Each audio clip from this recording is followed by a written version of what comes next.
नमस्कार दोस्तों, स्वागत है आपका स्टडी फॉर सिविल सर्विसेज में। वीडियो को पूरा देखिए। कोई भी आपका फीडबैक है, कोई सजेशन है, तुरंत वीडियो में कमेंट करके जरूर बताइए। अच्छा लगे तो वीडियो लाइक जरूर कर लीजिए और ऐसे वीडियो लगातार फ्री में पाने के लिए चैनल को तुरंत सब्सक्राइब कर लीजिए और बेल आइकन को जरूर टैप कर लीजिए ताकि आगे भी सारे वीडियो आपको मिलते रहे। यूट्यूब में फॉलो करते हैं तो प्लीज ये वाला फ्री टेलीग्राम चैनल जरूर ज्वाइन कर लीजिएगा। सारे नोटिफिकेशन, सारे अपडेट यहीं पे आते हैं, ध्यान रखिएगा। स्टडी फॉर सिविल सर्विसेज का कोई भी पेड ग्रुप अगर आपको ज्वाइन करना है तो सिर्फ 8564805309696086089483864455 यही नंबर है हमारे, सिर्फ जहां पे कॉल या व्हाट्सएप कर सकते हैं।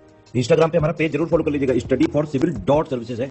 ट्विटर पे हमको जरूर फॉलो कर लीजिएगा, @स्टडी फॉर सिविल्स है। Greetings everyone. इस सीरीज में हम लोग UPPSC mains answer writing practice कर रहे हैं और ये इस सीरीज का हमारा 22nd लेक्चर है। चलिए अब हम आज के क्वेश्चंस को शुरू करेंगे और हमारा पहला क्वेश्चन जो है वो है पेपर नंबर 1 से और क्वेश्चन है the 1929 Lahore session of Congress give a new turn to the India struggle for independence. Explain. 1929 के कांग्रेस के लाहौर अधिवेशन ने भारत के स्वतंत्रता संग्राम को एक नया मोड़ दिया था, इसको स्पष्ट करें। तो अगर हम बात करें 1929 सेशन ऑफ कांग्रेस की तो ये हुआ कब था? 19 दिसंबर 1929 को यहाँ से स्टार्ट हुआ था और इसकी अध्यक्षता जो थी वो जवाहरलाल नेहरू ने की थी और ये जो है लाहौर में हुआ था, रावी नदी के किनारे हुआ था। तो यहाँ पर हम देखते हैं जो लाहौर सेशन कांग्रेस का हुआ था उसके पहले बहुत सारे ऐसे इंस्टेंसेस थे जिससे कि जो भारतीय हैं उनमें बहुत ज़्यादा आक्रोश था ब्रिटिशर्स को लेके, जैसे कि गवर्नमेंट ऑफ इंडिया एक्ट 1919, ठीक है 1919, और उसके साथ साथ बहुत सारे ऐसे भी जो ब्रिटिशर्स की पॉलिसीज थी तो उससे भारतीयों को लगता था कि उनका बहुत प्रकार से शोषण किया जा रहा है, तो जिससे जो है वो अंग्रेज़ों के बहुत ज़्यादा खिलाफ हो गए थे। इसके साथ साथ जो लॉर्ड इरविन जो थे वहाँ पे उस टाइम पे जो वाइसरॉय हुआ करते थे उन्होंने भी जो है यहाँ पर इंडियंस को बोला था कि उनको केवल डोमिनियन स्टेटस के लिए बोला था कि उनको केवल जो है अधिराज्य पद ही दिया जाएगा। तो इन सब के कारण यहाँ पे बहुत सारा जो है यहाँ पे आक्रोश था, बहुत ज़्यादा जो है यहाँ पे उनके जो भारतीय थे उनके मन में बहुत ज़्यादा गुस्सा था, जिसके कारण यहाँ पर जो है लाहौर सेशन में एक बहुत बड़ा फैसला लिया गया था, जो कि अगर हम फोकस करें तो यहाँ पे सबसे ज़्यादा फोकस जो है कंप्लीट इंडिपेंडेंस या फिर पूर्ण स्वराज पे यहाँ पर किया गया था। तो यहाँ पर अगर हम की फीचर्स देखें कौन कौन से लाहौर सेशन के की फीचर्स हैं जिसने कि पूरे जो भारतीय जो स्वतंत्रता संग्राम था उसको एक नया मोड़ दिया था, ठीक है। तो सबसे पहले अगर हम की फीचर्स की बात करें तो सबसे पहले क्या है, पूर्ण स्वराज या फिर कंप्लीट इंडिपेंडेंस की बात की गई थी यहाँ पर, ठीक है। तो जवाहरलाल नेहरू जो इस सेशन की अध्यक्षता कर रहे थे उन्होंने बोला था कि हमारे आगे सिर्फ अब एक ही गोल रह गया है और वो क्या है, वो है पूर्ण स्वराज या फिर हम उसको कह सकते हैं कंप्लीट इंडिपेंडेंस, ठीक है।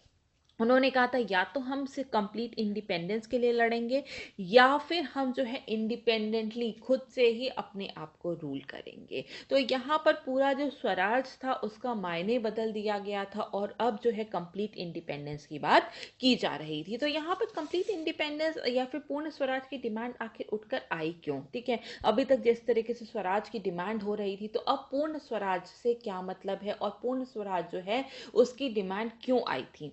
तो पूर्ण स्वराज, तो स्वराज का मतलब होता है जैसे कि होम रूल, ठीक है, ठीक है। तो होम रूल है मतलब कि जितने भी इंटरनल मैटर्स हैं उसमें खुद का जो है खुद के रूल को हम लोग जो है स्वराज कहते हैं। लेकिन यहाँ पर जब कंप्लीट इंडिपेंडेंस की बात की जा रही थी तो यहाँ पर बात की जा रही थी इंटरनल मैटर्स के साथ साथ जो है एक्सटर्नल मैटर्स में भी जो है खुद के रूल की बात की जा रही थी, ठीक है। तो यहाँ पे सेल्फ रूल की बात की जा रही थी, तो यहाँ पे पूरा जो है मायना यहाँ पे बदल दिया गया था। तो लेकिन ये डिमांड उठ के आ क्यों रही थी?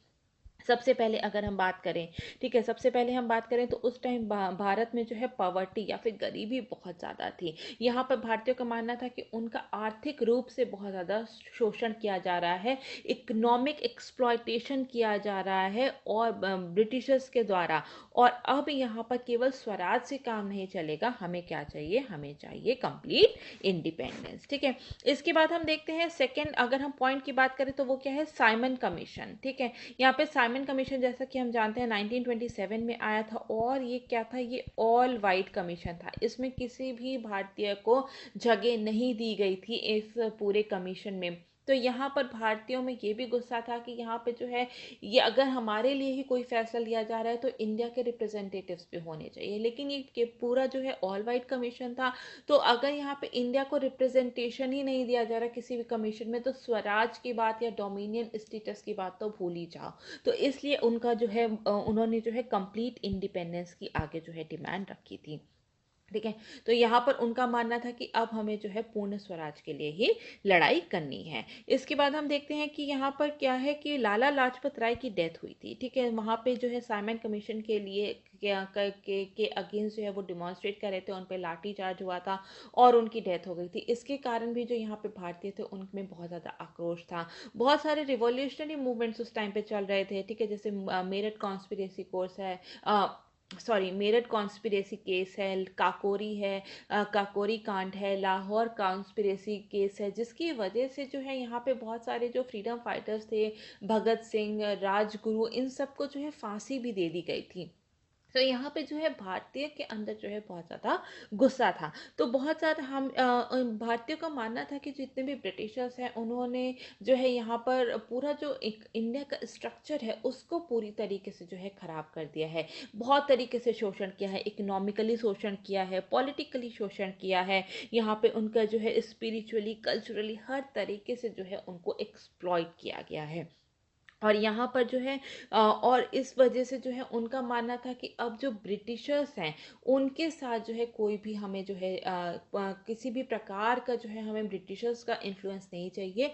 अब जो है वो कंप्लीट इंडिपेंडेंस की यहाँ पर बात की गई थी। ठीक है, तो यहाँ पर सबसे बड़ी जो यहाँ पे जो डिमांड है, जो सबसे बड़ा जो यहाँ पे फोकस जो शिफ्ट हुआ था वो स्वराज से क्या हुआ था, वो पूर्ण स्वराज पे हुआ था। इसके बाद हम देखते हैं decision on round table conference. ठीक है, यहाँ पर जो है यहाँ पे कांग्रेस ने डिसाइड किया था इस सेशन में कि हमें जो है राउंड टेबल कॉन्फ्रेंस, जिसमें कि साइमन कमीशन की रिपोर्ट को डिस्कस करना था, उसमें हम जो है यहाँ पे राउंड टेबल कॉन्फ्रेंस पे भाग नहीं लेंगे। जहाँ पे जो है हमारी बात को नहीं रखा गया, जहाँ पे हमें रिप्रेजेंटेशन नहीं दिया गया, तो वहाँ पे अगर उस रिपोर्ट को वहाँ पे डिस्कस करना है तो हम यहाँ पे जो है पार्टिसिपेट नहीं करेंगे। और ये तो पता ही था कि अगर कांग्रेस वहाँ पे पार्टिसिपेट नहीं करती तो कोई भी डिसीजन लिया जाए वो वहाँ पे कोई भी मायने नहीं रखता है।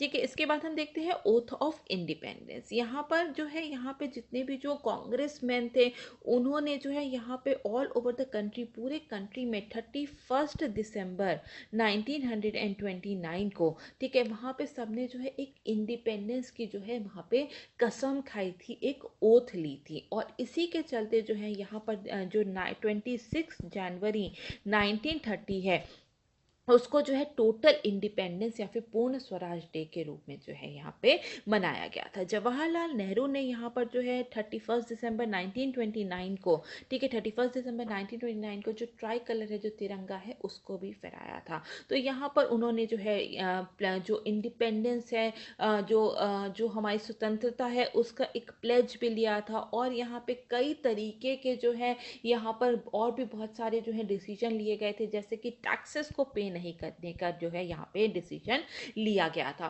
तो इससे क्या हुआ, यहाँ पे इंडिपेंडेंस, यहाँ पे जो है एक, यहाँ पे जो है हम एक पूर्ण स्वराज दिन मनाने से क्या हुआ, यहाँ पे जो मास थी, जो यहाँ पे जो यहाँ के जो सिटीजन थे, उनमें जो है बहुत ज़्यादा जो है नेशनलिस्ट फीलिंग को जो है यहाँ पे पैदा करने में बहुत ज़्यादा मदद मिली थी। और आगे आने वाले कई मूवमेंट्स में हमने जो है बहुत देखा था कि बहुत ही ज़्यादा जो मास का जो इन्वॉल्वमेंट है वो बहुत ज़्यादा इंक्रीज हो गया है। जैसे कि आने वाले समय में जैसे कि सिविल डिसोबीडियंस मूवमेंट था, क्विट इंडिया मूवमेंट था, तो इसमें जो है मास पार्टिसिपेशन हमें बहुत ज़्यादा देखने को मिलता है। इसके बाद हम देखेंगे change in the ideology of Congress. ठीक है, कांग्रेस की पूरी विचारधारा में बहुत ज़्यादा बदलाव आ गया था। यहाँ पर जब जवाहरलाल नेहरू ने जब इसकी अध्यक्षता की थी तो यहाँ पर जो है ये देखा गया था कि जो कांग्रेस में जो लेफ्टिस्ट का जो स्ट्रेंथ है, लेफ्टिस्ट की जो पार्टिसिपेशन है वो बहुत ज़्यादा बढ़ गई है। और यहाँ पे हमने देखा कि यहाँ पर जो जवाहरलाल नेहरू के आने के बाद जो है यहाँ पे सोशलिस्ट आइडियोलॉजी जो है वो भी जो है आईएनसी में देखी गई थी, इंडियन नेशनल कांग्रेस में देखी गई थी। और यहाँ पर इसी कारण से जो है यहाँ पे लोगों को जो है यहाँ पे बहुत ज़्यादा जो है स्वतंत्रता के क्या मायने हैं उनको बताने में बहुत ज़्यादा मदद मिली थी। Civil disobedience, disobedience movement. ठीक है, यहाँ पर जो है यहीं पर जो है डिसाइड किया गया था इसी सेशन में कि CDM सिविल डिसोबीडियंस मूवमेंट को यहाँ पर लॉन्च किया जाएगा। ठीक है, तो यहाँ पे गोल रखा गया था जिसमें कि जो है यहाँ पे बहुत ज़्यादा हमने मास पार्टिसिपेशन देखा था, जिसके कारण जो है यहाँ पे जितने भी मासेस थे उनको जो है ना उनके अंदर जो है पेट्रियाटिक फीलिंग, नेशनलिस्ट फीलिंग जो है उसको जगाने में बहुत ज़्यादा मदद मिली थी। हालांकि जो सिविल डिसोबीडियंस मूवमेंट था इसकी पूरा जो डिटेल्ड प्रोग्राम था वो किसने ड्रॉ किया था, वो गांधी जी द्वारा जो पूरा प्लान जो है वो बनाया गया था। तो हम यहाँ पर देखते हैं कि 1930 के पहले, ठीक है, 1930 के पहले केवल जो है पॉलिटिकल इंडिपेंडेंस की बात की जाती थी। ठीक है, किसकी बात की जाती थी? पॉलिटिकल इंडिपेंडेंस की बात की जाती थी। जैसे कि हमने देखा था 1916 में होम रूल लीग में भी क्या बात की गई थी कि होम रूल फॉर इंडिया, मतलब कि डोमिनियन स्टेटस की ही वहाँ पे बात की गई थी। ठीक है, अधिराज्य पद की ही बात की गई थी ब्रिटिश एम्पायर के अंतर्गत। तो यहाँ पर हम लोग अभी तक केवल होम रूल की बात कर रहे थे, केवल पॉलिटिकल इंडिपेंडेंस की बात कर रहे थे। लेकिन यहाँ पर क्या है, अब क्या है, यहाँ पर जो है पूरा फोकस जो है वो शिफ्ट कर दिया गया था, और वो जो है शिफ्ट किस पे किया गया था, वो पूर्ण स्वराज पे किया गया था। तो यहाँ पर हम देखते हैं कि कि जो मोतीलाल नेहरू, ठीक है, मोतीलाल नेहरू के अंतर्गत जो है एक जो है कमीशन को बिठाया गया था। साइमन कमीशन जब आया था उसी के पैरेलल जो है एक ऑल इंडिया कमीशन जो है उसको सेटअप किया गया था, जिसकी अध्यक्षता जो थी वो मोतीलाल नेहरू ने की थी। और जो नेहरू रिपोर्ट थी उसमें भी जो है यहाँ पे डोमिनियन स्टेटस की ही बात की गई थी।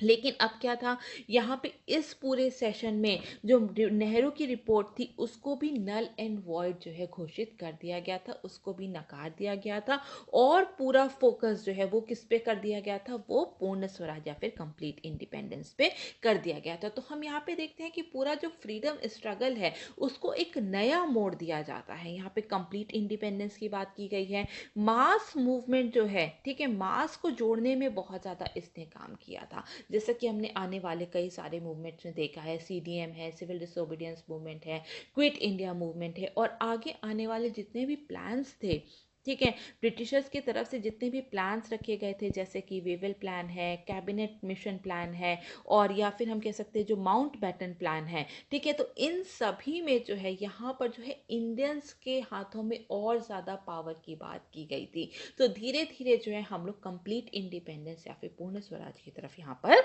बढ़ रहे थे। ठीक है, तो यहाँ पर जो है एक नया मोड़ दिया गया था पूरे स्वतंत्रता हमारे संग्राम को। इसके बाद हम लोग नेक्स्ट क्वेश्चन को डिस्कस करेंगे, जो कि है पेपर नंबर 2 से, और क्वेश्चन है constitutional mechanisms to resolve the inter state water disputes have failed to address and solve the problems discuss. अंतर्राज्यीय जल विवादों को हल करने के लिए संवैधानिक तंत्र विफल रहे हैं, इस पर चर्चा करें। ठीक है, तो हम इस क्वेश्चन को यहाँ पर पूरा डिस्कस कर लेंगे। तो अगर हम लोग इंडिया की बात करें, ठीक है, तो इंडिया का करीब अगर हम टोटल ग्लोबल लैंड देखें तो इंडिया के पास करीब 2.5% जो है ग्लोबल लैंड का हिस्सा है, और इंडिया की जो पॉपुलेशन है वो जो ग्लोबल पॉपुलेशन है उसका करीब 18% का हिस्सा है, और जितने भी जो रिन्यूएबल वाटर रिसोर्स हैं उसमें इंडिया की हिस्सेदारी कितनी है, केवल 4% ही है। तो यहाँ पर क्या है कि यहाँ पर बहुत सारे स्टेप्स लिए गए हैं ताकि जितना भी जो वाटर जो एक लिमिटेड रिसोर्सेज मानी जाती है, कि मतलब कि जो एक जो संसाधन है जो कि बहुत ही ज़्यादा लिमिटेड है, तो उसको किस तरीके से यूज़ किया जा सके ताकि जो है यहाँ पर उसके कॉन्फ्लिक्ट्स जो इतने भी होते हैं उसको हम लोग कम कर सकते हैं। तो यहाँ पर हम कह सकते हैं कि ये जो कि जो इंडिया में जो है करीब 20 से लेके 25 जो है मेजर रिवर बेसिन्स हैं, और ये जो है यहाँ ये कई सारी नदियाँ ऐसी हैं जो कि कई राज्यों से होके गुजरती हैं। ठीक है, कोई बहुत सारी ऐसी जो है बड़ी नदियाँ हैं जो कई राज्यों से होके गुजरती हैं। तो यहाँ पर क्या है, उनके बीच में जो राज्य होते हैं उनके बीच में अक्सर जो है कॉन्फ्लिक्ट्स देखे जाते हैं। ठीक है, कॉन्फ्लिक्ट्स देखे जाते हैं कि पानी का हिस्सा जो है वो कितना कौन लेगा। ठीक है, तो वाटर का किस तरीके से डिस्ट्रीब्यूशन होना है, तो उसको लेके बहुत ज़्यादा कॉन्फ्लिक्ट्स होते हैं। तो इसी वजह से कॉन्फ्लिक्ट्स को कम करने के लिए पूरे जो हमारे जो देश है उसमें एक शांति स्थापित करने के लिए यहाँ पे बहुत सारे जो है कॉन्स्टिट्यूशन में, ठीक है। यहाँ पे बहुत सारे जो है कॉन्स्टिट्यूशनल मैकेनिज्म्स दिए गए हैं, कॉन्स्टिट्यूशनल सेफगार्ड्स दिए गए हैं। तो वो कौन कौन से कॉन्स्टिट्यूशन में की में बात कही गई है, अब हम पहले एक बार उसको देख लेंगे। तो सबसे पहले कौन सा है, सबसे पहले है आर्टिकल 262(1). ठीक है, तो आर्टिकल 262(1) क्या कहता है कि जितनी भी जो इंटर स्टेट रिवर्स होती हैं या फिर जो रिवर वैलीज होती हैं, ठीक है, उनके उनका जो पानी के उपयोग है, उनका जो वितरण है, किस तरीके से डिस्ट्रीब्यूट होगा, किस तरीके से रेगुलेट होगा, उस संबंध में कोई भी विवाद होता है, कोई भी कंट्रोवर्सी होती है, तो उसका जो है तो उसको तो उसको हम लोग जो पूरा जो डिस्प्यूट है उसको समाधान करने के लिए जो है उसके लिए जो है सांसद कोई भी प्रावधान कर सकती है, सॉरी, संसद कोई भी प्रावधान कर सकती है, मतलब कि पार्लियामेंट कोई भी प्रावधान कर सकती है। इसी तरह अगर हम देखें तो आर्टिकल 262(2), ठीक है, वो क्या कहता है कि जो संसद द्वारा, ठीक है, संसद जो है वो क्या कहते हैं कि संसद ने कहा है कि कोई भी कि सुप्रीम कोर्ट या फिर कोई भी और भी कोई भी कोर्ट, ठीक है, कोई भी ऐसे जो मामले हैं, वाटर डिस्प्यूट है, उनकी सुनवाई नहीं करेगी। ठीक है, तो ये किसने कहा, ये भी पार्लियामेंट को ये शक्ति दी जाती है। इसके बाद हम देखेंगे एंट्री जो है 17 जो कि स्टेट लिस्ट की है, वो क्या कहती है, वो कहती है कि यहाँ पर जितने भी जो वाटर से रिलेटेड जितने भी जो प्रावधान है, जैसे कि वाटर सप्लाई हो गया, इरिगेशन हो गया, ठीक है, इरिगेशन है, कैनाल है, ड्रेनेज है, वाटर स्टोरेज है, वाटर पावर है, तो ये सब किसके हिस्से में आता है, ये सब जो है स्टेट का, ये स्टेट सब्जेक्ट है।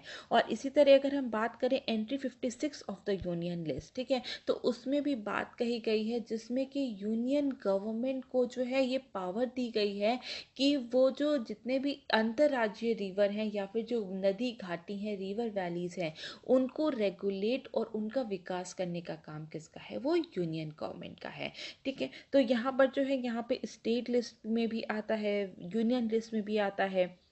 तो यहाँ पे बहुत सारे जो है कॉन्स्टिट्यूशनल सेफगार्ड दिए गए हैं, जहाँ पे कि अलग अलग तरीके से जो है यहाँ पे कौन सा किसका काम है वो अलग अलग तरीके से बांटा गया है। इसी के साथ हम देखते हैं कि the inter state river water dispute act, ठीक है, 1956, जिसमें कि यूनियन गवर्नमेंट जो है वो उसको जो है यहाँ पे शक्ति दी जाती है कि वो किसी भी प्रकार का जो है ट्रिब्यूनल जो है उसको गठन कर सकता है, ताकि ऐसी किसी भी विवाद का समाधान किया जा सके। तो ये जो आर्टिकल 262 है, ठीक है, जो आर्टिकल 262 है, इसी के अंदर जो अंतर्गत जो है inter state water dispute act 1956 को लेकर के आया गया था। इसी के साथ साथ जो है रिवर बोर्ड्स एक्ट, ठीक है, रिवर बोर्ड्स एक्ट 1956 भी लेकर के आया गया था। तो यहाँ पे कुछ हमने कॉन्स्टिट्यूशनल मैकेनिज्म, कॉन्स्टिट्यूशनल फ्रेमवर्क की यहाँ पर बात की है। तो यहाँ पर अब हम देखेंगे कि आखिर कौन कौन से ऐसे कारण हैं जिसकी वजह से जो हमारे जो inter state river water dispute जो है वो अभी भी जो है यहाँ पर अभी भी हम देख सकते हैं, अभी भी मौजूद हैं। और वो कॉन्स्टिट्यूशनल फ्रेमवर्क ऐसा क्या मतलब उनमें क्या लूप होल्स हैं जिसकी वजह से ये जो डिस्प्यूट्स हैं ये आज भी जो है वो बरकरार हैं। तो सबसे पहले हम देखेंगे डिलेज इन डिस्प्यूट रिजोल्यूशन। ठीक है, तो जितना भी जो ये जो डिस्प्यूट्स होता है, इसमें इसको समाधान करने में बहुत ज़्यादा जो है यहाँ पे डिले होता है, डिले देखा गया है। तो यहाँ पर हम देखते हैं कि जैसे कि कई बार, जैसे मेनली जो है यहाँ पे 5 साल, तो यहाँ पे बोला गया है कि मतलब कि 5 साल में कोई भी जो है यहाँ पे ट्रिब्यूनल, अगर किसी भी ट्रिब्यूनल का गठन किया जाता है तो उसको जो है 5 साल में जो है उसका रिजॉल्व हो जाना चाहिए कोई भी डिस्प्यूट। लेकिन यहाँ पर देखा गया है कि एक्सेसिव जो है डिले हो जाता है। फॉर एग्जांपल अगर हम देखें तो गोदावरी वाटर डिस्प्यूट जो था, ठीक है, गोदावरी वाटर डिस्प्यूट जो था, तो इसकी जो है शिकायत कब की गई थी, इसको पूरा एड्रेस कब किया गया था, 1962 में किया गया था। लेकिन जो ट्रिब्यूनल है, ठीक है, ट्रिब्यूनल का फॉर्म जो है वो 1968 में हुआ था, और इसने जो अपना जो फाइनल जो वर्डिक्ट सुनाया था वो करीब 1979 में सुनाया था। तो हम यहाँ पर देखते हैं करीब जो है 16 साल 17 साल जो है वो लग जाते हैं किसी भी डिस्प्यूट को रिजॉल्व होने में। इसी तरह अगर हम कावेरी वाटर पे जो डिस्प्यूट था, अगर हम उसको देखें, ठीक है, तो वो जो है 1990 से लेके जो है 1990 में जो है यहाँ पे ट्रिब्यूनल का गठन हुआ था और उसका जो फाइनल वर्डिक्ट जो है वो 2007 में आया था। तो हम यहाँ पे देखते हैं कि एक्सेसिव जो है किसी भी डिस्प्यूट को रिजॉल्व होने में बहुत ज़्यादा डिले हो जाती है, जिसकी वजह से जो कॉन्फ्लिक्ट्स जो हैं वो और ज़्यादा बढ़ जाते हैं। इसके बाद हम देखेंगे appeals and petitions in the supreme court, ठीक है। यहाँ पे अगर हम सुप्रीम कोर्ट के यहाँ पे देखें तो आर्टिकल 262(2) में क्या कहा गया था कि पार्लियामेंट द्वारा ये कहा गया है कि कोई की सुप्रीम कोर्ट या फिर कोई भी अन्य कोर्ट जो है ऐसे किसी भी मामले में दखल अंदाजी नहीं देगी। लेकिन कई बार जो स्टेट्स होते हैं, ठीक है, कई बार जो स्टेट्स होते हैं वो सुप्रीम कोर्ट को अप्रोच करते हैं। यहाँ पे जो SPL होती है, स्पेशल SLP जो होता है, स्पेशल लीव पिटीशन जो होता है आर्टिकल 136 के अंतर्गत, ठीक है, तो उसके अंतर्गत जो है स्टेट्स जो है वो सुप्रीम कोर्ट को अपील करती हैं, वहाँ पे पहुँचती हैं, SLP करती हैं, कई बार अपील करती हैं, जो भी कोई भी वर्डिक्ट आता है उस पर अपील होती है। तो जिसकी वजह से जो है सुप्रीम कोर्ट में वहाँ पे जाने के कारण भी जो है बहुत ज़्यादा डिले हो जाता है। आर्टिकल 32 का यूज़ किया जाता है, ठीक है, कि ये जो जितना भी जो वाटर रिवर वाटर है वो वहाँ के लोगों के जो है वो जो है राइट टू लाइफ से जुड़ा हुआ है। तो वहाँ पे जो है कई बार जो है इस सुप्रीम कोर्ट का इन्वॉल्वमेंट होता है, जिससे कि बहुत ज़्यादा जो डिस्प्यूट जो होता है वो बहुत ज़्यादा लंबा खिंच जाता है। इसके बाद हम देखेंगे पॉलिटिसाइजेशन ऑफ वाटर, ठीक है। पानी का राजनीतिकरण भी बहुत ज़्यादा होता है, ठीक है। पानी के जो रिवर का जो नदियों का पानी होता है उसको वोट बैंक पॉलिटिक्स के लिए भी जो है कई बार जो है यूज़ किया जाता है। स्टेट्स जो होते हैं, जो राज्य होते हैं, वो कई बार जो पूरा जो मामला होता है उसको बहुत ही ज़्यादा लंबा खींच देते हैं, ठीक है। जो पूरा मैटर होता है उसको बहुत ही ज़्यादा एग्जैजरेट कर देते हैं अपने केवल राजनीतिक एडवांटेज के लिए। तो यहाँ पर जैसे कि अगर हम देखें, ठीक है, तो यहाँ पर क्या है एक कि जो जैसे कि जो इंटर वाटर डिस्प्यूट ट्रिब्यूनल्स जो होते हैं, ये क्या होते हैं, ये एड हॉक होते हैं, ठीक है, कुछ ही टाइम के लिए होते हैं। जब उनका काम खत्म हो जाता है तो वो डिसॉल्व हो जाती हैं। तो ये सेंटर्स जो तो ये जो पूरा ट्रिब्यूनल जो होता है ये सेंटर द्वारा गठित किया जाता है स्टेट्स की रिक्वेस्ट पे, ठीक है। और कई बार जो है यहाँ पे स्टेट्स जो है ज़बरदस्ती जो है कई बार जो है जानबूझकर जो है ऐसे ट्रिब्यूनल्स का गठन करवाती है, ताकि जो है यहाँ पे जो है जो डिस्प्यूट्स जो है वो हमेशा मतलब कि डिस्प्यूट्स जो है उसको सॉल्यूशन उसका रिजॉल्व जो होना वो बहुत ज़्यादा मुश्किल होता है। जैसे कि अगर हम एग्जांपल की बात करें तो पंजाब, हरियाणा और जो दिल्ली है, ठीक है, NCT है, तो यहाँ पर अक्सर जो है हमें पानी का विवाद जो है देखने को मिलता है।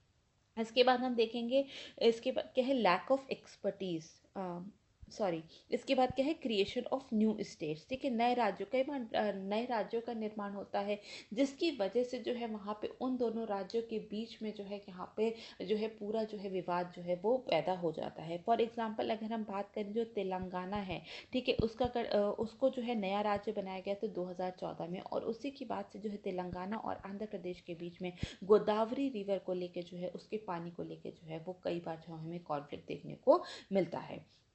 इसके बाद हम देखेंगे लैक ऑफ एक्सपर्टीज़, ठीक है, एक्सपर्टीज़ जो पूरे ट्रिब्यूनल्स है उनमें जो है विशेषज्ञताओं की जो है कमी है, क्योंकि ये जो ट्रिब्यूनल्स के जो मेंबर्स होते हैं वो कौन से होते हैं, वो जुडिशरी से ही होते हैं। तो उनके पास टेक्निकल नॉलेज जो है वो कम होती है, जिसके कारण से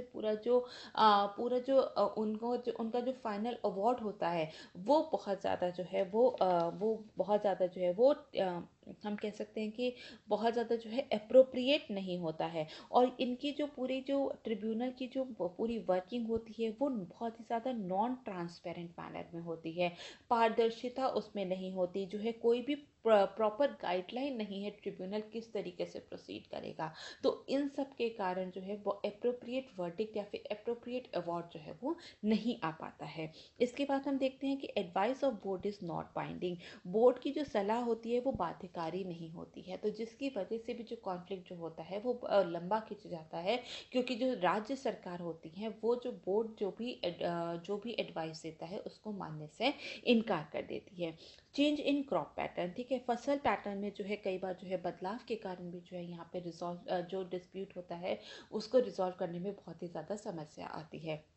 फॉर एग्ज़ाम्पल यहाँ पे बहुत सारे जो है फार्मर्स जो होते हैं वो कई बार जो है चावल या फिर गन्ने की खेती करते हैं, जो कि बहुत ही ज़्यादा वाटर इंटेंसिव क्रॉप होता है, और जिसके कारण जो है स्टेट्स जो होती हैं वो ज़्यादा जो है वहाँ पे पानी की डिमांड करती है, जिसकी वजह से जो डिस्प्यूट होता है वो लंबा खिंच जाता है। इसके बाद देखते हैं हम कंस्ट्रक्शन ऑफ डैम्स, ठीक है। जो डैम्स होते हैं जो डैम्स होते हैं अगर उनका निर्माण किया जाता है तो उसकी वजह से जो जितना भी जो रिवर का जो फ्लो होता है, जो बहाव होता है, उससे उस पे जो है वहाँ पे जो है उस पे फर्क पड़ता है, जिसकी वजह से जो उनके हिस्से में जो पानी आना होता है वो नहीं आ पाता है। इसी के साथ साथ हम देखते हैं जितने भी रिवर्स होती हैं उनका जो नेचुरली ऐसा देखा गया है कि कई साल बाद जो है उनका जो ओरिजिनल जो कोर्स होता है वो उससे जो है डाइवर्स हो जाते हैं, ठीक है।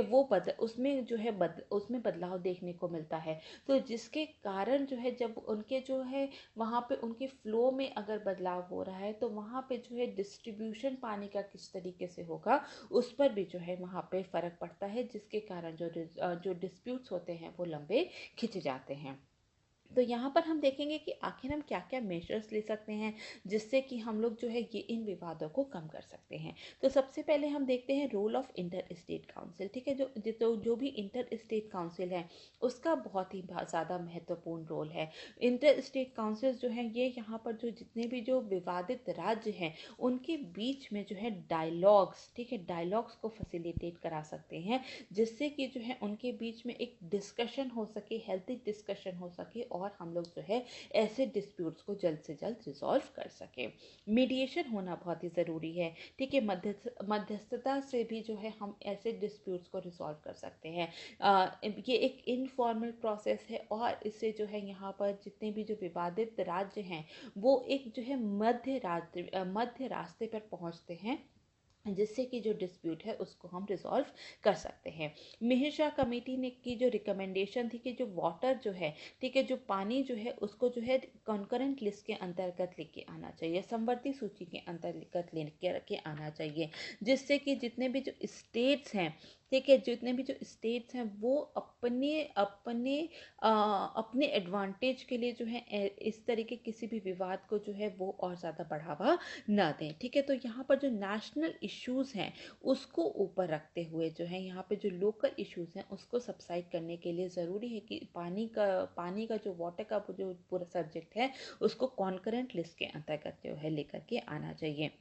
और इसी के बाद हम देखते हैं जो मिहिर शाह कमेटी ने जब रिकमेंडेशन दी थी उसके बाद जो है एक सेंट्रल वाटर अथॉरिटी का गठन किया गया था, जो कि जितनी भी रिवर्स हैं उनको मैनेज करने का काम जो है वो करती है। परमानेंट ट्रिब्यूनल होना चाहिए, एक स्थायी न्यायाधिकरण होना चाहिए, जो कि एक मतलब कि हम कह सकते हैं कि एकल परमानेंट ट्रिब्यूनल होना चाहिए, जो कि इन सभी मैटर्स पे जो है पूरी तरीके से जो है अपनी जो है पूरी तरीके से जो है निगरानी रखें और किस तरीके से जो डिस्प्यूट को रिजॉल्व करना है उस पर भी ध्यान दें, ठीक है। इसके साथ साथ एक सेंट्रल एजेंसी होनी चाहिए परमानेंट ट्रिब्यूनल के साथ, ठीक है, उसके साथ एक सेंट्रल एजेंसी होनी चाहिए जिसके पास जो है जितना भी जो डेटा कलेक्ट करने का काम है, जितना भी जो पानी से संबंधित जितना भी डेटा कलेक्ट करने का काम है, जितना भी डेटा जो है प्रोसीड करने का काम है, जो उसी का होना चाहिए। तभी जो है यहाँ पर जो है लॉन्ग टर्म में हम लोग एक राज्यों के बीच में जो है एक फेवरेबल हम लोग जो है एक रिजल्ट देख सकते हैं। इसके बाद हम देखते हैं कोऑपरेटिव फेडरलिज्म, सहकारी संघवाद, ठीक है। सहकारी संघवाद जो है यहाँ पर क्या है उसको स्ट्रेंथन करने की ज़रूरत है, ताकि जो है और जितने भी जो नेशनल इश्यूज़ हैं उसको ऊपर रख सकें हम लोग, और ये जो रीजनल लोकल इश्यूज़ हैं जिसमें कि अक्सर जो है स्टेट्स जो है वो फंसे रहते हैं, ठीक है, उसको हम लोग कम कर सके। तो एक यहाँ पे इंस्टीट्यूशनल फ्रेमवर्क होने के साथ साथ एक पॉलिटिकल विल होना भी बहुत ज़्यादा ज़रूरी है। तो यहाँ पे जितने भी जो यहाँ पे हम कह सकते हैं जितने भी जो कॉन्फ्लिक्ट्स हैं, जितने भी जो डिस्प्यूट्स हैं, उनको जो है डायलॉग्स के साथ, ठीक है, डायलॉग्स के साथ जो है हम रिजॉल्व कर सकते हैं। और इनका जो राजनीतिकरण हो रहा है उसको हमें कम करने की ज़रूरत है, ठीक है, जो पॉलिटिसाइजेशन जो है उसको हमें कम करने की ज़रूरत है, ठीक है। और इसके साथ साथ हम कह सकते हैं कि जितने भी जो डिस्प्यूट्स हैं उनको जो है टाइमली डिस्पोज ऑफ करना बहुत ही ज़्यादा ज़रूरी है। जैसे कि हमने देखा कि जो रावी बियास का जो ठीक है, रावी बियास का जो यहाँ पे जो कॉन्फ्लिक्ट था वो करीब 33 साल तक चला था। इसी तरह अगर हम कावेरी का देखें तो कावेरी डिस्प्यूट था वो करीब 29 ईयर्स तक जो है लंबा खिंचा था। तो ज़रूरी है जितने भी जो डिस्प्यूट्स हैं हम उन्हें जल्दी से जल्दी, ठीक है, स्पीडी जो है उनको डिस्पोज कर सकें। तो हम कंक्लूजन में कह सकते हैं कि यहाँ पे एक कोऑर्डिनेटेड अप्रोच होनी बहुत ही ज़्यादा ज़रूरी है, ठीक है, कोऑर्डिनेटेड अप्रोच होनी ज़रूरी है। जितने भी जो स्टेट्स हैं उनके बीच में कोऑर्डिनेशन होना बहुत ही ज़्यादा ज़रूरी है। इसके साथ साथ जो है जो स्टेट्स के साथ साथ यहाँ पे सेंटर का भी बहुत बड़ी भूमिका है, ठीक है। अगर सेंटर फैसिलिटेट करता है तो स्टेट्स के बीच में जो जितने भी डिस्प्यूट्स हैं उसको जल्द से जल्द रिजॉल्व किया जा सकता है। और जितना भी जो पानी है, ठीक है, जितना भी जो वाटर है किसी भी नदी का, उसका हम लोग इक्विटेबल डिस्ट्रीब्यूट कर सकते हैं। और साथ साथ जो है उन रिवर वाटर का जो है हम सस्टेनेबल जो है हम उसको यूज़ कर सकते हैं, यूटिलाइज कर सकते हैं। इसके बाद हम लोग नेक्स्ट क्वेश्चन देखेंगे जो कि है पेपर नंबर 3 से। और क्वेश्चन है what is fair and remunerative price, enumerate the challenges associated with FRP of sugarcane and also suggest measures to address the issues involved। उचित और लाभकारी मूल्य क्या है, गन्ने के FRP से जुड़ी चुनौतियों का उल्लेख करें और इसमें शामिल मुद्दों के समाधान के उपाय भी सुझाएं। ठीक है, तो अब हम इस क्वेश्चन को यहाँ पर पूरा डिस्कस कर लेंगे। तो यहाँ हम सबसे पहले समझेंगे कि आखिर फेयर एंड रेम्युनरेटिव प्राइसेस या फिर उचित और लाभकारी मूल्य होता क्या है। तो ये वो न्यूनतम मूल्य होता है जिस पर कि जितने भी शुगर मिल ओनर्स होते हैं वो जब गन्ना जो है वहाँ पे फार्मर लेके आता है उनके मिल में, तो उनको जो मिनिमम मूल्य जो उस पर चुकाना होता है उसी को FRP कहा जाता है। और FRP जो है इसकी रिकमेंडेशन किसने दी थी, रंगराजन कमेटी ने दी थी। तो यहाँ पर एक कमेटी का गठन हुआ था जिसका नाम था शुगर केन इंडस्ट्री रीऑर्गेनाइजेशन। उस पर जो है रंगराजन कमेटी ने बहुत सारी अपनी सिफारिश दी थी और उसी के अंतर्गत जो है FRP को डिक्लेयर किया जाता है। तो इसको डिटरमिन कौन करता है, ठीक है, इसको निर्धारित कौन करता है, इसको निर्धारित करने का काम जो है commission for agriculture cost and prices का है। और बाद में उसको अनाउंस कौन करता है, वो करते हैं cabinet committee on economic affairs. और जिसके अध्यक्ष कौन होते हैं, वो होते हैं प्राइम मिनिस्टर। तो जितने भी प्राइसिंग होती है शुगर केन की वो एसेंशियल कमोडिटीज़ एक्ट 1955 के तहत जो है की जाती है। तो हम देखेंगे कि आखिर कौन कौन से फैक्टर्स हैं जिसको कि ध्यान में रख के जो है FRP को डिक्लेयर किया जाता है। तो सबसे पहले क्या है कि गन्ने के उत्पादन में जो पूरी जो लागत आ रही है वो कितनी होती है, ठीक है। इसके साथ साथ हम देखते हैं कि जितने भी वैकल्पिक क्रॉप्स हैं, ठीक है, वैकल्पिक क्रॉप्स हैं उनका जो है जनरल प्राइस क्या है, तो उनके प्राइस के ट्रेंड को कंपेयर करके ही इसको जो है FRP को डिक्लेयर किया जाता है। जितने भी कंज्यूमर्स हैं उनको जो है शुगर किस तरीके से उपभोक्ता को जो है उचित मूल्य पर चीनी की उपलब्धता, ठीक है, उनको किस रेट पे जो है चीनी मिल रही है, ठीक है। प्राइस वो भी प्राइस देखा जाता है जिसमें कि शुगर प्रोड्यूसर्स जो होते हैं वो शुगर केन से जब शुगर को प्रोड्यूस करके किस प्राइस पे बेच रहे होते हैं, ठीक है। शुगर केन में से जो है उस शुगर की रिकवरी कितनी है उसको भी ध्यान में रखा जाता है। फिर देखा जाता है जो उनके बाय प्रोडक्ट होते हैं जैसे कि मोलेस है, बैगेस है, तो उससे जो है चीनी मिल को जो है कितना जो है यहाँ पे जो है पैसा प्राप्त होता है। इसके बाद प्रेस मड और देयर इम्प्यूटेड वैल्यूज़ को देखा जाता है। Reasonable margins for the growers of sugar cane on account of risk and profit, ठीक है, उनके मुनाफे के कारण जो उचित मार्जिन होता है उसको भी देखा जाता है। उसके बाद ही जो है FRP को डिक्लेयर किया जाता है। तो यहाँ पर हम देखेंगे कि आखिर शुगर इंडस्ट्री, ठीक है, जो शुगर इंडस्ट्री है उसके साथ साथ क्या क्या चैलेंजेस हैं, ठीक है, कौन कौन सी उन पर चुनौतियाँ हैं, अब हम उसको हम लोग यहाँ पर डिस्कस कर लेंगे। तो सबसे पहले क्या है, सबसे सबसे पहले हाई कॉस्ट ऑफ प्रोडक्शन, ठीक है। जो प्रोडक्शन कॉस्ट है वो बहुत ही ज़्यादा है। क्यों? क्योंकि यहाँ पर जो एक्साइज ड्यूटी जो है वो बहुत ही ज़्यादा है। इसके साथ साथ हम देखते हैं कि जो शुगर केन इससे जो एफआरपी जो होता है वो बहुत हाई होता है। शुगर केन बहुत ज़्यादा हाई होता है, तो शुगर केन का दाम बहुत हाई होता है, जिसकी वजह से जो शुगर की जो कॉस्टिंग होती है वो भी बहुत ज़्यादा बढ़ जाती है। जब रॉ मटेरियल की कॉस्ट अगर जब हाई होगी तो जाहिर सी बात है जो एंड प्रोडक्ट है उसके भी कॉस्ट जो है वो इंक्रीज हो जाएगी। इसके साथ साथ हम देखते हैं कि जितनी भी मिल्स हैं, ठीक है, शुगर मिल्स हैं इंडिया में, वो बहुत ही ज़्यादा जो है स्मॉल साइजेस की हैं, जिसके कारण यहाँ पर जो है यहाँ पे जो प्रोडक्शन जो हो रहा है वो बहुत ही अनइकोनॉमिक तरीके से हो रहा है, तो जिसकी वजह से यहाँ पे जो प्रोडक्शन कॉस्ट है वो बहुत ही ज़्यादा बढ़ जाती है। फिर हम देखते हैं कि जो शुगर केन है ये एक सीजनल क्रॉप है, मौसमी फल है, जिसकी वजह से थ्रू आउट जो है यहाँ पे शुगर मिल जो है यहाँ पर वर्क नहीं कर पाती हैं। इसके बाद हम देखेंगे लो यील्ड, ठीक है, कम प्राप्ति हो रही है। यहाँ पे अगर हम देखें इंडिया में, ठीक है, इंडिया में अगर हम देखें तो जो शुगर केन के अंतर्गत जितना भी कल्टीवेबल लैंड जो है वो सबसे ज़्यादा है, लेकिन यहाँ पर अगर हम देखें कि जो यील्ड है इसकी, ठीक है, यील्ड जो है वो बहुत ही ज़्यादा लो है। जैसा कि अगर हम इंडिया में देखें तो करीब जो है 65 टन जो है प्रति हेक्टेयर केवल जो है हमें जो है शुगर केन प्राप्त होता है, जबकि अगर हम और जगह की बात करें, अगर हम हवाई की बात करें तो वहाँ पे 121 टन पर हेक्टेयर जो है यहाँ पे हमें प्राप्त होता है। तो हम देखते हैं कि यहाँ पे जो यील्ड है वो बहुत ही ज़्यादा कम है। इसके बाद हम देखते हैं fluctuating production of sugar cane, ठीक है। यहाँ पे जो है जब कई बार ऐसा होता है कि किसी साल जो शुगर केन का प्रोडक्शन जो है वो बहुत ज़्यादा हुआ है, लेकिन अगले साल जो हो सकता है कि वो कम हुआ हो, तो यहाँ पे जो उनका जो प्रोडक्शन है शुगर केन का जो प्रोडक्शन है उसमें भी बहुत ज़्यादा फ्लक्चुएशन होता है। इसके साथ साथ जो है यहाँ के जो इंडिया में जो फार्मर्स हैं ये जो है यहाँ पे जो है अन्य कैश क्रॉप्स के साथ जो है प्राइस को जो है यहाँ पे कंपेयर करते हैं और उसी के बाद जो है वो अपनी जो फसल जो है वो लगाते हैं। तो कई बार अगर अन्य कैश क्रॉप्स के साथ अगर कंपटीशन होता है तो यहाँ पर हो सकता है कि कई बार जो अन्य कैश क्रॉप को जो है फार्मर्स जो है ज़्यादा प्रायोरिटाइज करें और शुगर केन को जो है वहाँ पे ना प्रोड्यूस करें, जिसकी वजह से जो है शुगर केन का ओवरऑल प्रोडक्शन जो है वो यहाँ पे डिक्लाइन हो जाता है।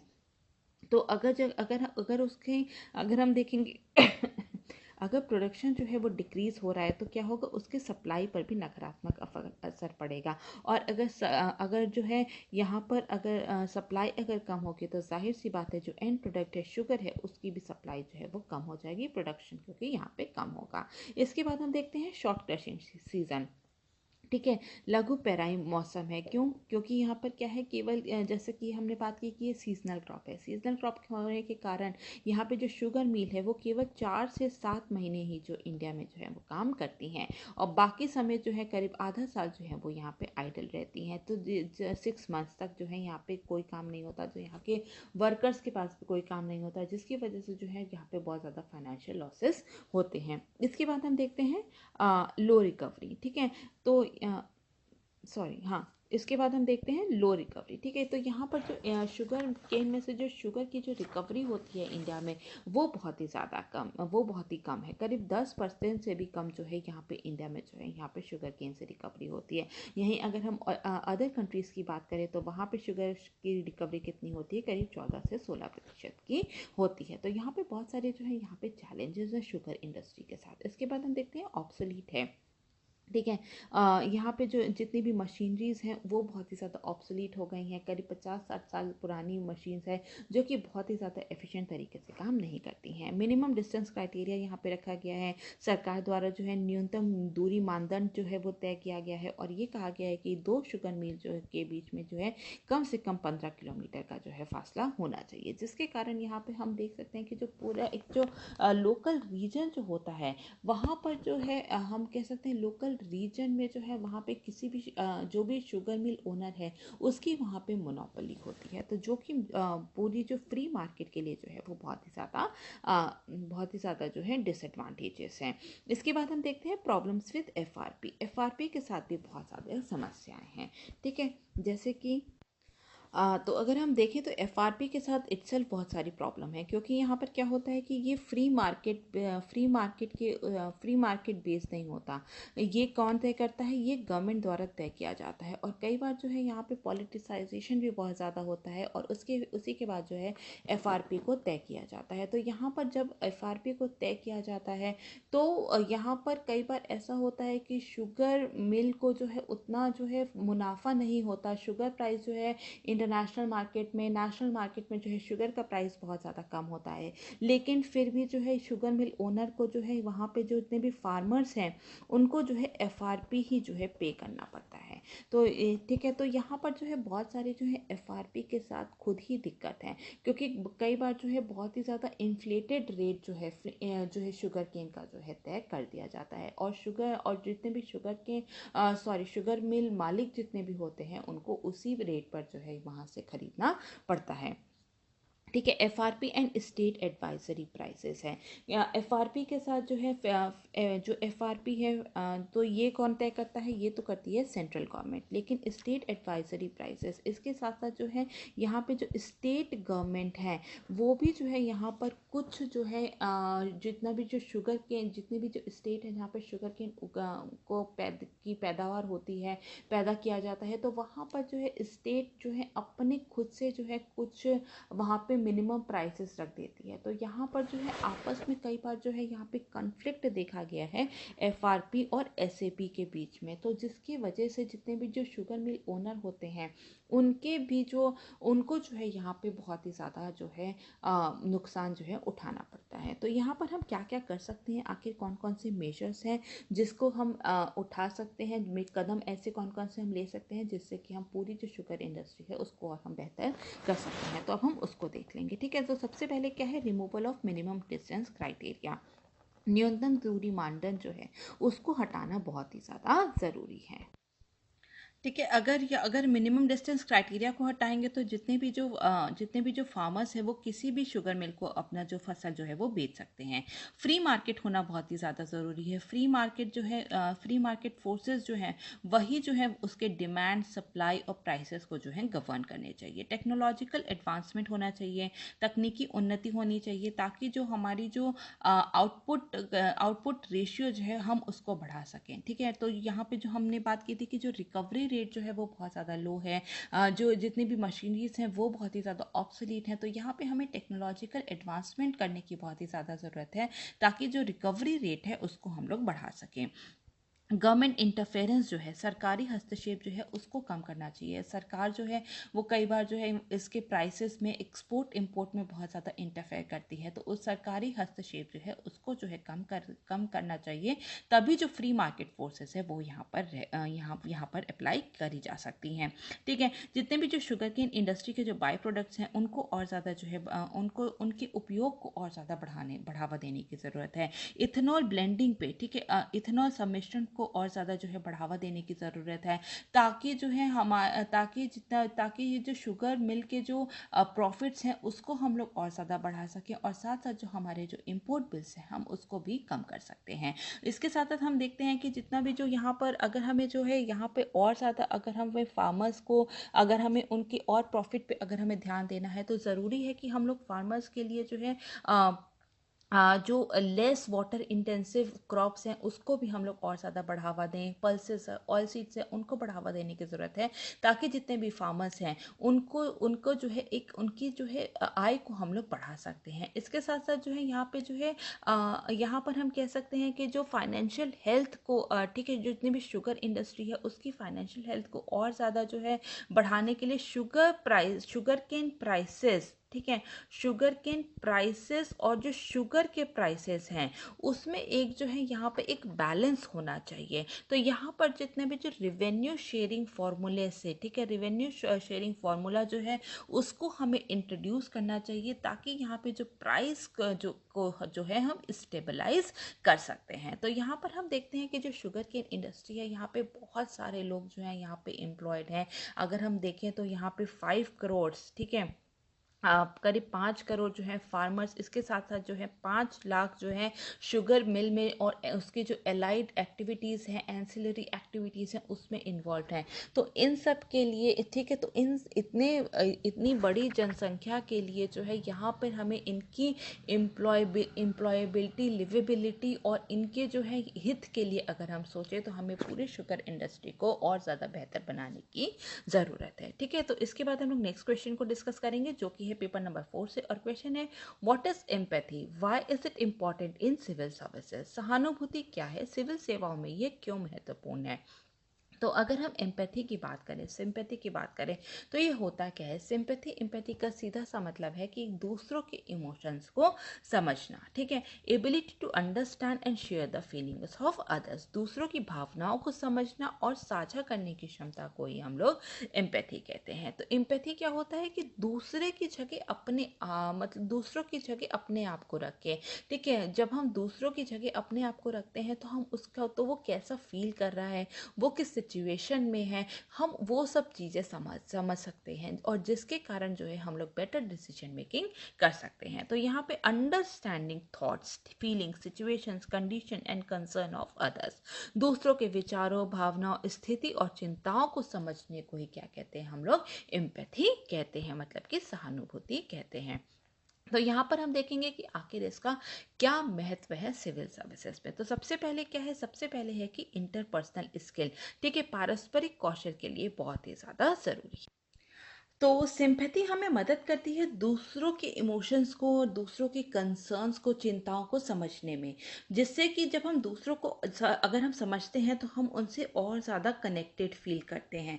ठीक है, हम उनसे और ज़्यादा कनेक्टेड फील करते हैं, उनकी प्रॉब्लम से और ज़्यादा रिलेट कर पाते हैं, जिसकी वजह से जो है हम लोग एक इन्फॉर्म्ड डिसीजन ले सकते हैं। हम दूसरों की बातें सुनकर जो है उनकी बातों को समझ कर, ठीक है, उनकी समस्याओं को समझकर हम एक एक्शंस ले सकते हैं। तो सिविल सर्वेंट्स का क्या काम होता है, लोगों की समस्याओं को सुलझाना। तो जब तक हम उनकी समस्याओं को समझेंगे नहीं, तब तक हम उनकी जो समस्या है उसका समाधान कैसे करेंगे। तो इंटरपर्सनल स्किल्स के लिए जो है सिंपैथी बहुत ही ज़रूरी है।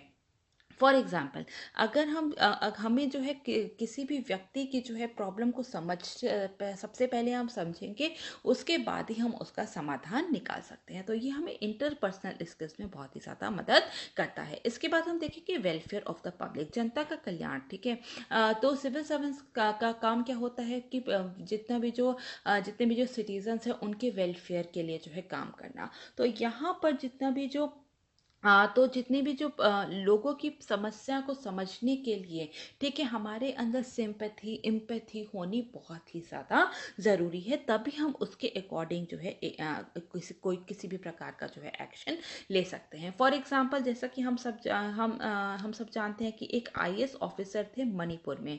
ठीक है, मणिपुर में जो आईएएस ऑफिसर थे, उन्होंने वहाँ पे रोड्स नहीं थी, वहाँ पे लोगों को जो है दूर दूर तक जाना होता तो कोई भी रोड्स नहीं थी। तो वहाँ पे वो जो आईएएस ऑफिसर जो थे पामे थे, ठीक है, तो उन्होंने क्या किया, तो उन्होंने करीब 40 लाख रुपीज़ जो है वहाँ पे सोशल मीडिया से जो है फंड को रेज किया था, और पूरे जो वहाँ पे मणिपुर में जो है 100 किलोमीटर्स की रोड को जो है वहाँ पे कंस्ट्रक्ट कराया था। तो यहाँ पर हम देखते हैं कि उन्होंने जो है लोगों की समस्या को समझा और उसी के अकॉर्डिंग जो है वहाँ पे एक्शन लिया था। ठीक है, जिससे कि जो वहाँ की जनता जो है उनका कल्याण हुआ था। इसके बाद हम देखते हैं हेल्प्स इन डिसीजन मेकिंग, निर्णय लेने में बहुत ही ज़्यादा मदद करता है। जब हम बहुत ही ज़्यादा जब हमारे अंदर बहुत ही ज़्यादा एम्पैथी होती है, सहानुभूति होती है, तो हम लोग जो है बहुत ही ज़्यादा जो है टॉलरेंट हो जाते हैं। ठीक है, हम दूसरी कम्युनिटीज़ हैं, दूसरे रिलीजन है, दूसरा जेंडर है, धर्म है, दूसरों की ओपिनियन, आइडियोलॉजी है, हम उन सब के प्रति जो है बहुत ही ज़्यादा जो है टॉलरेंट हो जाते हैं। तो जिसकी वजह से जो है यहाँ पर हम जब टॉलरेंट होते हैं तो हम दो और भी जो जितनी भी कम्युनिटीज़ है, जो जो दूसरे धर्म है, उनके बारे में भी बहुत ज़्यादा सोचते हैं। और जब हम दूसरों के बारे में सोचते हैं तो हम और ज़्यादा जो है कम्युनिटी, जितना भी जो दूसरी कम्युनिटी है उसको भी अपने साथ जोड़ते हैं। तो कम्युनिटी का किसी भी डिसीजन मेकिंग में कम्युनिटी पार्टिसिपेशन जो होता है उसको हम लोग और ज़्यादा बढ़ाते हैं। ठीक है, तो यहाँ पे हम लोगों के साथ और ज़्यादा इंटरेक्ट करते हैं, और जिससे कि हमें जितनी भी पॉलिसी इम्प्लीमेंटेशन है उसमें बहुत ही ज़्यादा मदद मिलती है।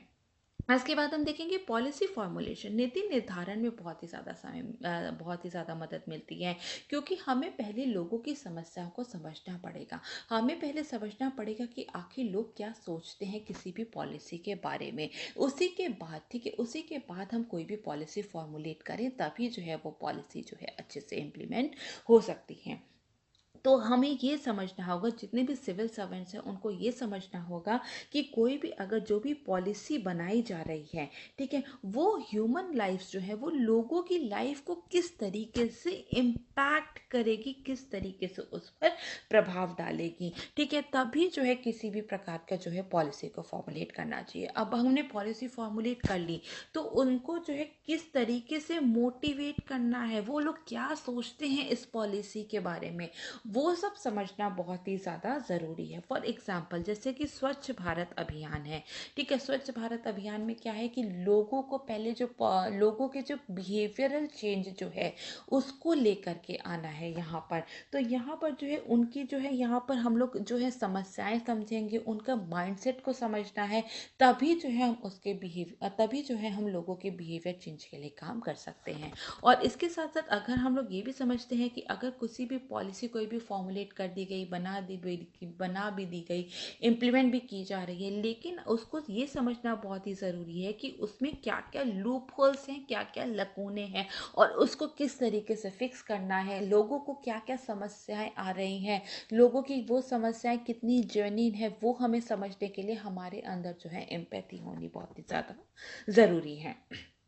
इसके बाद हम देखेंगे कि प्रिवेंट्स मिसयूज ऑफ पावर, शक्ति के दुरुपयोग को रोकता है, ठीक है। तो कई बार ये होता है कि अगर हम लोग एम्पैथाइज नहीं कर पाते किसी के प्रति, अगर हमारे अंदर सहानुभूति नहीं होती, तो हमारी जो शक्ति है हम उसका मिसयूज भी कर सकते हैं, ठीक है। अगर हम लोगों के अगर हम माइंडसेट को नहीं समझेंगे, तो क्या होगा, तो जो करप्शन जो है वो भी बहुत ज़्यादा जो है इनग्रेन होगा पूरे सिस्टम में, ठीक है। जिससे कि जो है यहाँ पे जो है अगर हमारे अंदर एम्पैथी होती है, तो ये हमें करप्शन को कम करने में मदद मिलता है, जिससे कि पूरे जो सिस्टम है उसमें क्रेडिबिलिटी जो है वो बहुत ही ज़्यादा बढ़ती है। जिसके अंदर जो एम्पैथी नहीं होती, जो लोग दूसरों की समस्याओं को नहीं समझते, दूसरों के बारे में नहीं सोचते, वो लोग जो है ज़्यादा जल्दी जो है करप्शन में भी इन्वॉल्व हो जाते हैं। तो यहाँ पर हम देखते हैं कि जो करप्शन को कम करने के लिए भी जो है लोगों में एम्पैथी जो है होनी बहुत ही ज़्यादा ज़रूरी है। फॉर एग्जांपल, कहीं ऐसा ना हो कि किसी बड़े इंडस्ट्रियलिस्ट को कोई फ़ायदा पहुंचाने के लिए जो है कहीं कमज़ोर वर्ग या फिर गरीब लोग हैं उनको, उनके हित को जो है कहीं पर जो है उनके साथ कहीं पे भी कॉम्प्रोमाइज़ किया जाए। तो यहाँ पर गरीब लोगों के बारे में, उनके हित के बारे में सोचने के लिए जो है हमारे अंदर एम्पैथी जो है वो होनी बहुत ही ज़्यादा ज़रूरी है। तो हम एम्पैथी को किस तरीके से इनकलकेट कर सकते हैं, किस तरीके से लोगों में जो है यहाँ पर हम उनको जो है पैदा कर सकते हैं। तो सबसे पहले क्या है, सबसे पहले है फॉर्मल ट्रेनिंग, औपचारिक प्रशिक्षण देके जो है हम लोगों में एम्पैथी जैसी वैल्यूज़ जो हैं उनको इनकलकेट कर सकते हैं। उनके अंदर जो है किस तरीके से इमोशंस, एम्पैथेटिक इमोशंस हैं, उनके अंदर किस तरीके से टॉलरेंस होनी चाहिए, ठीक है, कंपैशन होनी चाहिए, हम ऐसी वैल्यूज़ को इनकलकेट कर सकते हैं। इसके बाद हम देखेंगे असेसमेंट्स, आकलन, ठीक है।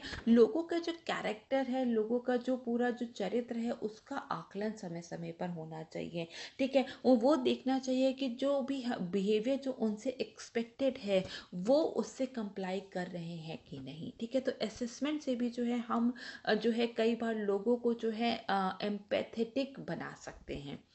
इसके बाद हम देखते हैं डाइवर्सिफाइड आइडियाज़, विविध विचार होना बहुत ही ज़्यादा ज़रूरी है। फॉर एग्जांपल, हमारा जैसे कि अगर हम बात करें जितने भी रिप्रेजेंटेटिव्स हैं हमारे, जैसे कि लोकसभा के, विधानसभा के, तो यहाँ पे और ज़्यादा डाइवर्सिफाइड कम्युनिटी से लोगों को लेकर के आने की ज़रूरत है, ताकि क्योंकि ऐसा होता है कि जिस हम कम्युनिटी से बिलोंग करते हैं हम उसके बारे में ज़्यादा सोच पाते हैं। तो जब हम diversify community, diversify area idea से लोगों को लेकर के आएंगे तो हम लोग ज़्यादा से ज़्यादा लोगों की जो प्रॉब्लम्स है उसको एड्रेस कर सकेंगे, क्योंकि हम लोग ज़्यादा से ज़्यादा प्रॉब्लम्स को जो है रिलेट कर पाएंगे। इसके बाद हम देखते हैं कि रिवॉर्डिंग एम्पैथेटिक बिहेवियर, जितने भी जो सहानुभूतिपूर्ण व्यवहार है उनको रिवॉर्ड करना बहुत ही ज़्यादा ज़रूरी है, उनको रिकॉग्नाइज करना बहुत ही ज़्यादा ज़रूरी है। तभी जो है हम और लोगों को प्रेरित कर सकते हैं, एनकरेज कर सकते हैं सहानुभूतिपूर्ण व्यवहार करने के लिए। रोल मॉडल्स, ठीक है, प्रेरणा स्रोत, रोल मॉडल्स होने बहुत ही ज़्यादा ज़रूरी हैं। हम लोग रोल मॉडल्स दिखा सकते हैं जैसे कि आर्ट एंड कल्चर के थ्रू, स्ट्रीट प्ले के थ्रू, मूवीज़ के थ्रू, ठीक है, लोगों को समझा सकते हैं कि किस तरीके से जो है आपके अंदर जो है सहानुभूति होनी चाहिए। तो यहाँ पर अगर हम कंक्लूजन में क्या कह सकते हैं, हम कह सकते हैं कि यहाँ पे एम्पैथी जो है वो बहुत ही ज़्यादा ज़रूरी है किसी भी प्रकार की सिचुएशन को हैंडल करने के लिए, ठीक है। अगर हमारे अंदर सहानुभूति है तो हम किसी भी प्रकार की जो है किसी भी प्रकार की जो समस्या है उसको हम समझ के उस पर अच्छे से एक्शंस ले सकते हैं। तो यहाँ पर क्या है, क्योंकि सिविल सर्वेंट्स का जो काम होता है उसकी वजह से बहुत सारी लाइफ्स जो है वो इम्पैक्ट होती है, हज़ारों लोगों की लाइफ जो है वो इम्पैक्ट होती है। तो उनकी लाइफ के बारे में समझने के लिए ज़रूरी है हमारे अंदर एम्पैथी होना, तभी हम लोग एक डिसीजन मेकिंग, हमारी एबिलिटी जो है हम उसको और ज़्यादा बेहतर कर सकते हैं, ठीक है। So that is all for now, thank you so very much.